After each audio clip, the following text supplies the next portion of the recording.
And then advise those of us who make law to make adjustments. Because nothing in nature, you see, in nature you never see sharp edges. There are no sharp edges in nature. There is nothing perfect in nature. The edges are round. If the law is inadequate, quietly advise us, we shall go to Parliament and fine-tune that law. But don't break the law. Don't break the law. Don't go about beating Kyagulanyi. No. Kyagulanyi should be treated, Kyagulanyi, BSJ, whoever is in opposition, don't beat them for their opposite ideas. Contain them for behaving unprofessionally, conduct unfit for public convenience. When these fellows are doing their conferences, because these political parties are legitimate, they are legal. We have them in the constitution. Me, I didn't like this business of multi-party, but Ugandans went into a referendum and said we shall go multi-party. We shall write it in the constitution. So whether I like it or don't like it, I have to respect it, because that's the law. So when you are dealing with these fellows of the opposition, as police officers, don't deal with the opposition. Deal with bad conduct. So tell Kyagulanyi, tell BSJ, tell I don't know who the other one can say, if you want to do your meeting, don't do it on the street. Don't do it in the market. Don't do it near school. Don't do it, show him where to go. Say, if you want to make noise, go to Kororo, go and jump up and down. When you are tired, you go home. If he's going to Ginger, take him to the market, not the market, someplace, the playground. Say, you go there, and let him go there with his people, his or her people. They jump up and down, shout, and they can insult those of us who are in politics.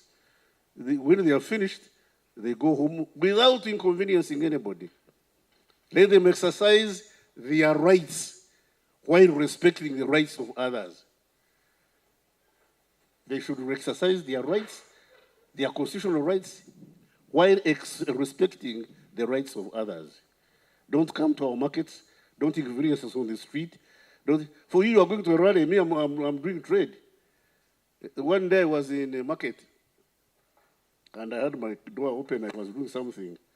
This man who was carrying a bag of posho, came and in Luganda addressed me and said, Sebo, Jawe Melembe Jo, Msewe Nakuyangi.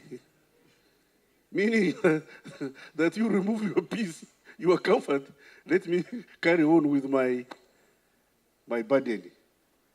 So if these fellows who are doing politics have their liberty, they should not inconvenience our daily struggle to exist. Now, you as police officers, your job is to enforce the law.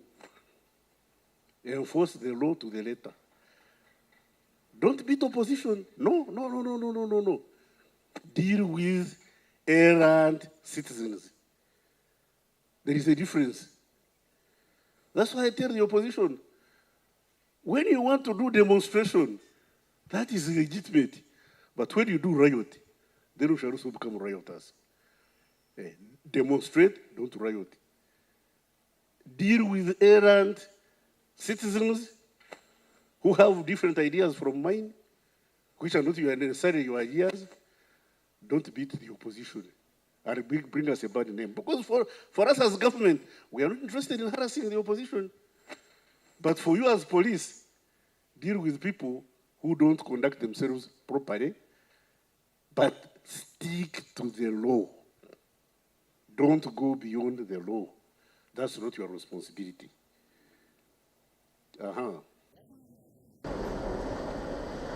Existence and living is a permanent unity and divorce of contradictions. Every single minute that goes by changes not only the cosmos but also your being. So much so that I'm now 1 hour older than when I came. So I can't claim that I have answers, I know everything. That's why, ladies and gentlemen, I want to share my experience, the knowledge I've accumulated from since I became conscious to today, share with you, and then, like your theme says, what we learn from the life of Kwame Nkrumah.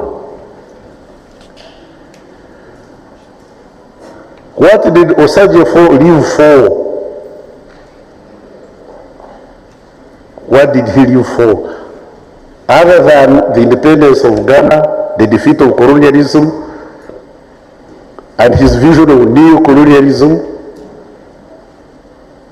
what did he live for? What is that iconic dream Nkrumah lived for? It was the unity of the African continent. And that dream of his, the unity of the African continent, has been my inspiration, has been my dream, has been my goal. That's why I've ended up being chairperson of the Global Pan-African Movement from 1994 up to date.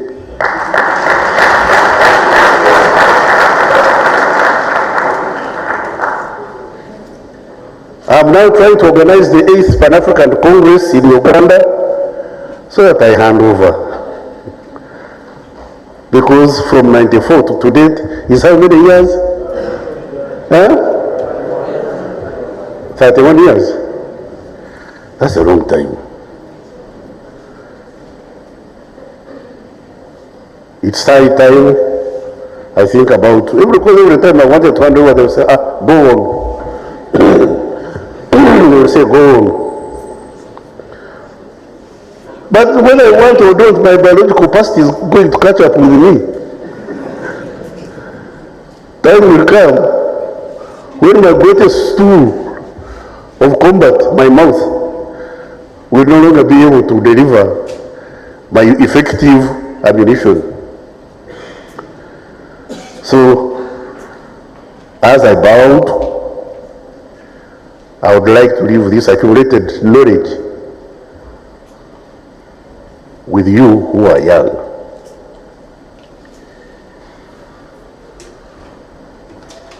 Walking back,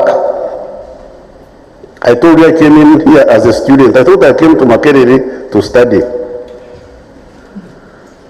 I came as a student and left the university with a paper degree, but also a freedom fighting qualification. Because from our second year, we became part-time students and full-time guerrillas, studying aside and started fighting His Excellency Alhaji General Idi Amin, VC, DSO, MC, I don't know what, CBE.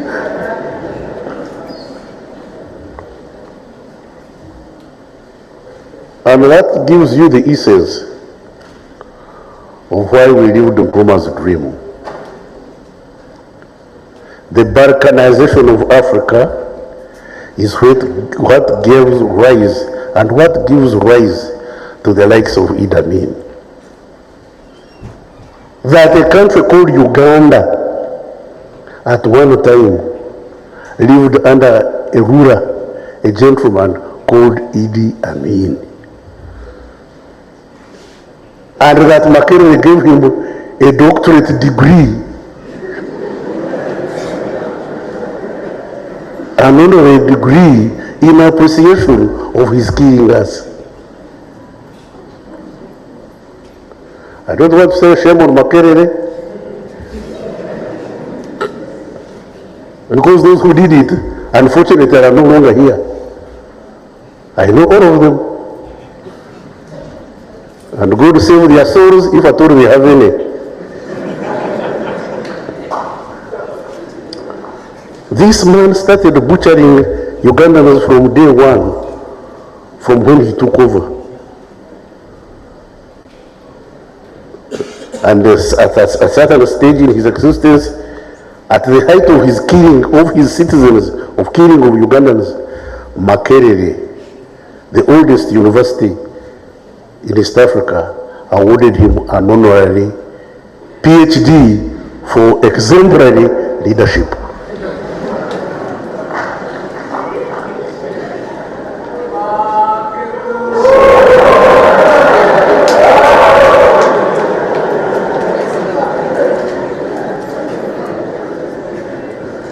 You can see how people lose track.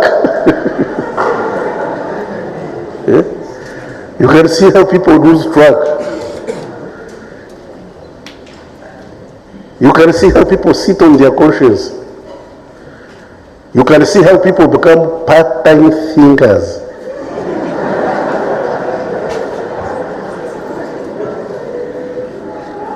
For you to award a PhD for exemplary leadership, what did you expect history to say about you? What will history say? I did.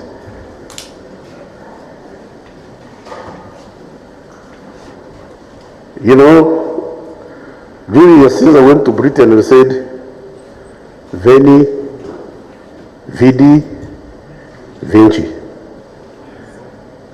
Fortunately, I speak some bit of Latin, so it means I came, I saw, I conquered. So me, Veni, Vidi, and fought.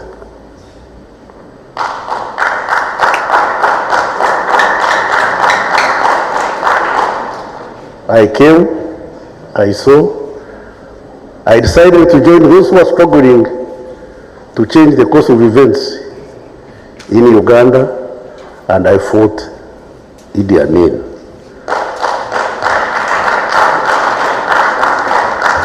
Together with my colleagues, the late Ochengo Doi, the late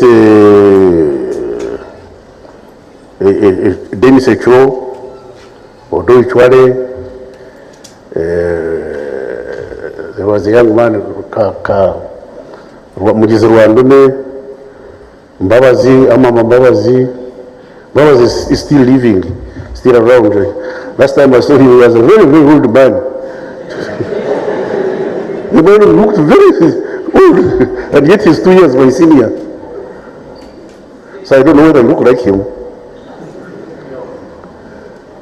We are not young, I'm 74. I'm a young man of 74 years of age. Together with his father, Dr. Rakana Rugunda. Unfortunately, Olarotunu, they had, many of them had to run away to take off. Olarotunu, Rugunda, all these others, they went to exile. For us, we stayed. It's not because we couldn't go into exile. It's because our dictum was, I would rather die on my feet fighting than live on my knees begging.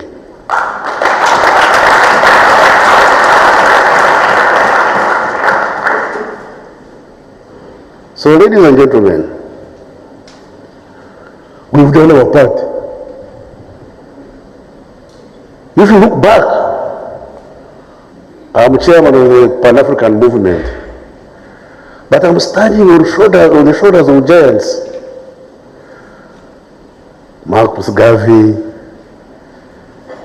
Kwame Nkrumah, Patrice Lumumba, you know, quite a number of people who started the Pan-African movement. I am actually the 7th president. I am carrying the torch, I'm bearing the torch of Pan-Africanism. Why? Because Africa is the cradle of mankind. And yet we are the most disadvantaged ethnic group of all mankind. We were the ones who suffered slavery, colonialism, imperialism, now neo-colonialism. Just because all of us have refused to do one thing, refused or failed to do, or abdicated responsibility to unite the continent. Unity is strength. And that was Kwame Nkrumah's dream.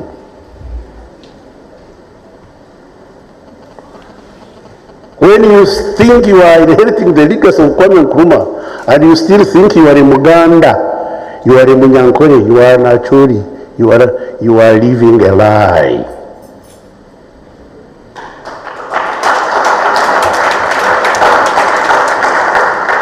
I am not a Ugandan. I am an African.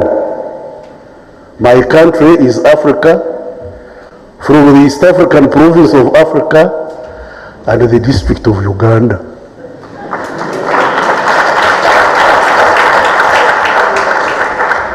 The sub-county of Ankole. Ankole may be the architect of my creation, but it's not the trustee of my soul and destiny. So young men, when I hear people jumping up and down, Nkuba Achora, I don't know what,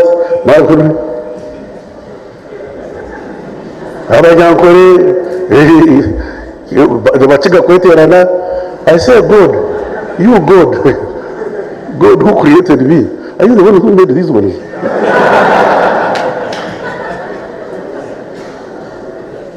Why do they hate themselves? Nkovazambogo, so what? Nkovazambogo, tezikutuka unaku. You know those who don't speak Uganda, they say, ropes from a buffalo hide cannot break. But I'm telling you that we break them every day. Nkovazambogo, these ones who the Wanyankore, these ones who the Achoris, the Kakwas and the Madi, all of your stripes will break. It's only when we unite as Ugandans and weave a stronger rope and tie it to the African rope that we shall be unbreakable.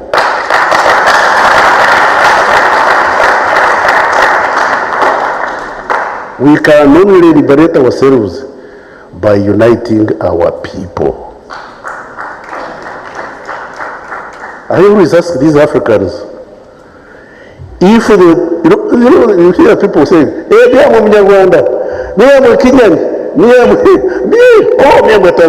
Tanzanian, oh, je suis Congolais, je suis Congolais. If the eastern border of Congo had been put in Mombasa, what would all of us be?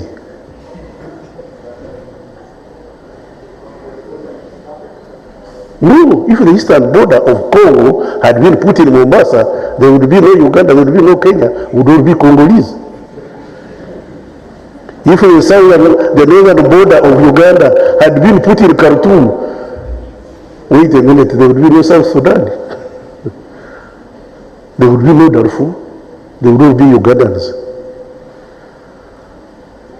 And you are proud that these borders which bound you patriotically were determined without the input of your forebears.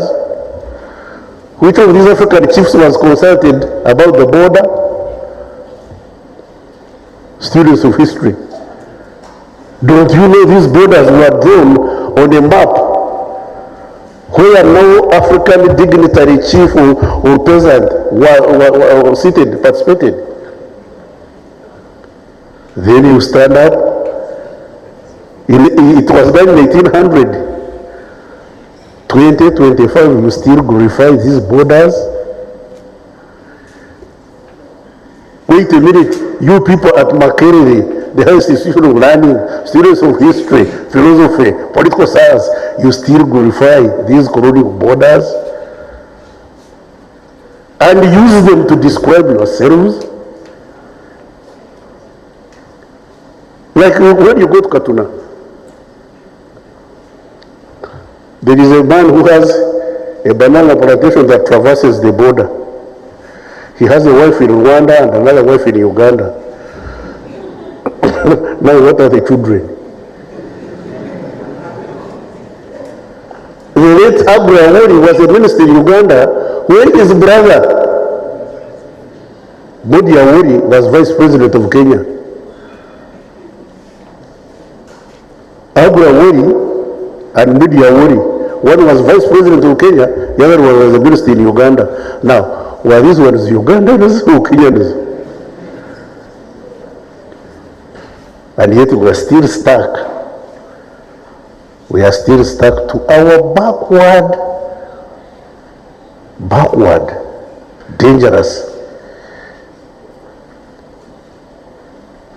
tribal identities. What's the difference between this Muchiga and this Muteso? This Muchiga Kwame and this Kwame from Muteso. You see, they are both Kwame. When I look at them, I don't know who's Muteso and who's Muchiga. They don't look the same. Bald head, what? Hungry because they live in a continent that encompasses countries that are poor. They are struggling in poverty. Democratically poor. Democratically disadvantaged. And fighting each other because of ethnicity, identity. As if that is not bad enough. One is a Catholic, the other one is a Protestant, the other one is a Muslim. Ladies and gentlemen, who has ever come from heaven to tell you whether they admit Muslims and refuse Catholics in heaven? Or whether they admit Protestants and take born again, or whether they don't admit all of them? What if you get there to find that nobody is admitted?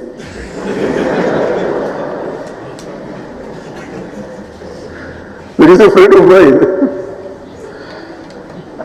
You know, we said, oh, but you man, you have lived for long. He said, no, I have not lived for long.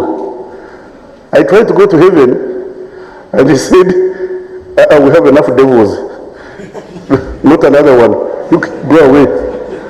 Then he said, I went to hell. When I tried to go to hell, they said, no, person non grata, no visa.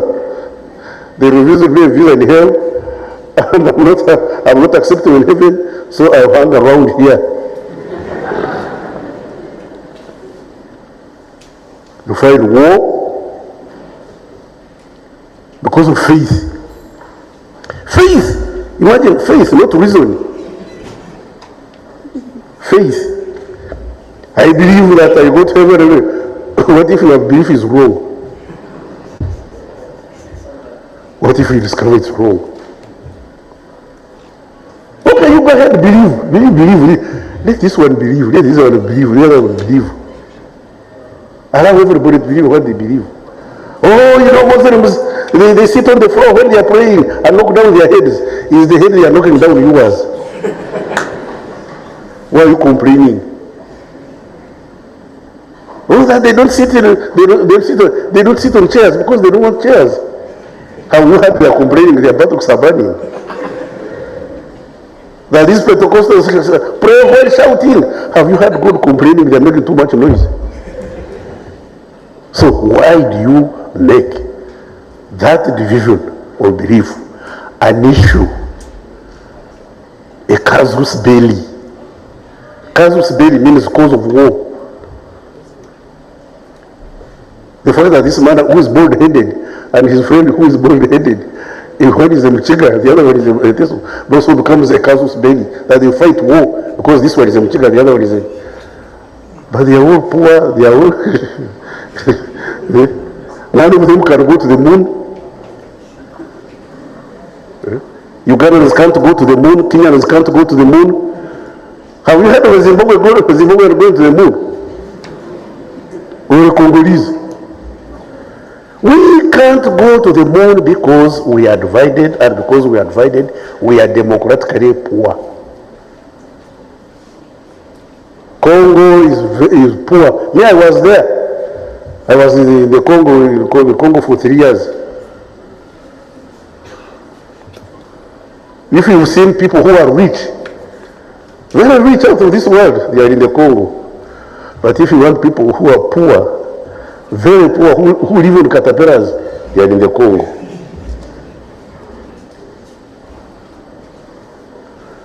One day I was in the Congo, we were having a meeting, and these fellows didn't know I could hear what they were saying. I was there with the late Mayomba and the late Wapakabro. So when Wapakabro and Mayomba wanted to come back to Kampala, they were flying. These fellows said, no. They shouldn't go, they should stay here and finish what we are discussing. Then I stood up and told them, let Wapa go, let Mayomba go, and finish everything you want to hear. I said, Mama Nangai, Azari Congolais, Azari Ugandais, Auti Wapoyo. They didn't know I could speak Lingala better than they do. Azari Congolais means, is he Congolese? Azari, is he Ugandan? Where does he come from? Language is a means of communication. How can you speak Lingala, Kiswahili, and what, and you think I can't learn it? It took me 3 months to speak Lingala fluently. Just 3 months I was able to speak fluently in Lingala and learn French. I also prosecuted war. And they were, Biso bana, Bota mina Congo, Tozari bana. Yeah. Nazari mwana African. I'm an African. And I want you young people to be Africans. When you identify, I'll go to my grave very comfortable.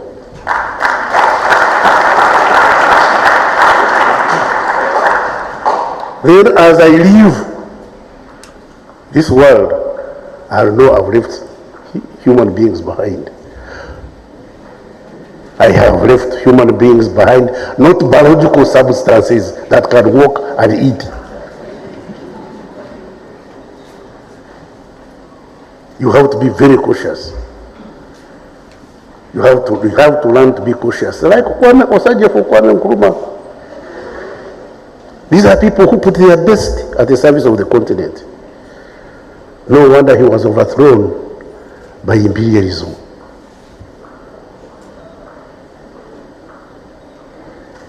The imperialists could not allow Kwame Nkrumah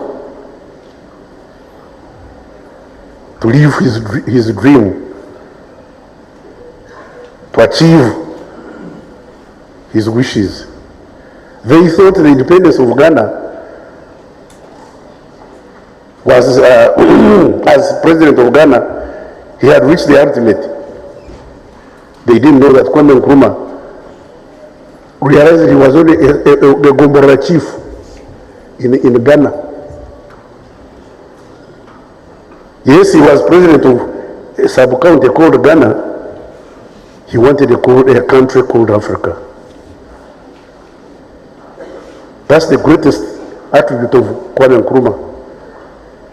His dream for the unity of Africa. And you know when people are talking about Ghana, oh no, this man, he was a dictator, he was this. That's besides the point. What did he want for Africa, and what is his greatest attribute? The desire for Africa, the desire for the unity of Uganda, the unity of East Africa, and ultimately the unity of the African continent. I would rather be a mayor in Africa than a minister in Uganda. Because when you go to these words, when you travel the world, say, Minister of Internal Affairs, from where? Uganda. Is that in South Africa? You know, one day I went to buy aircrafts for the police. I was in Texas, in a place called Amarillo. The vice president of the corporation, Bell Corporation, held a dinner in my honor. Imagine this. And at the dinner, the man asked me, Mr. Minister, you speak good English. Where do you come from? You are my host, and you know where I come from. My host, and he didn't know where I came from. I said, oh, Mr. Vice President, I'm from Uganda. He said, Uganda? I said, yes. Is that after Okukomya? Imagine. Now, the fact that he didn't know where I came from, I could forgive him. But the fact that he didn't know his geography, imagine you tell somebody you are from Nicaragua, and he tells you, Nicaragua, is that after Mukono? Because Okukomya is the next state to Texas. The man did not know the next state to his own. When Texas and the next state is Okukomya, he didn't know what lay beyond Okukomya.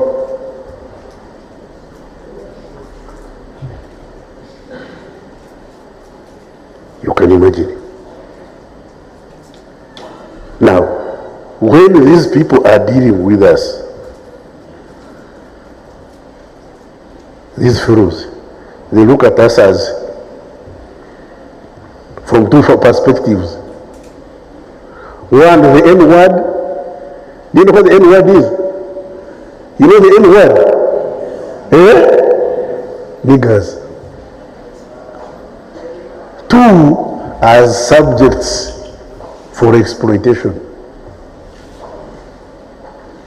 And we allow ourselves to be exploited. The other day I was telling these people of the Law Council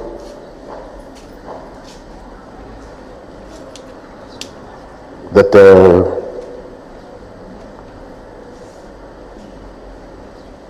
have they ever heard of the, what we call the military industrial complex? Many of them didn't know what it meant. The fact that these developed countries manufacture arms, and when you have an industry for arms, arms are commodities. And when you manufacture arms, those commodities have to be sold. If when they are not sold, the factories will close down and you have unemployment. So how do you consume arms? Yeah, start a war. Start a war. Start a war and then sell arms. Sell arms and they are consumed, and your industry is gone. And where do you sell those arms? Africa. Yeah, that's why there are wars. Look around.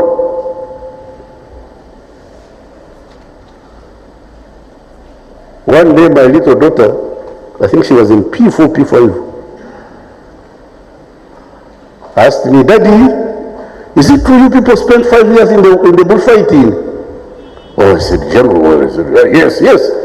We spent 5 years in the bullfighting. Was probably working with. I said, were you mad?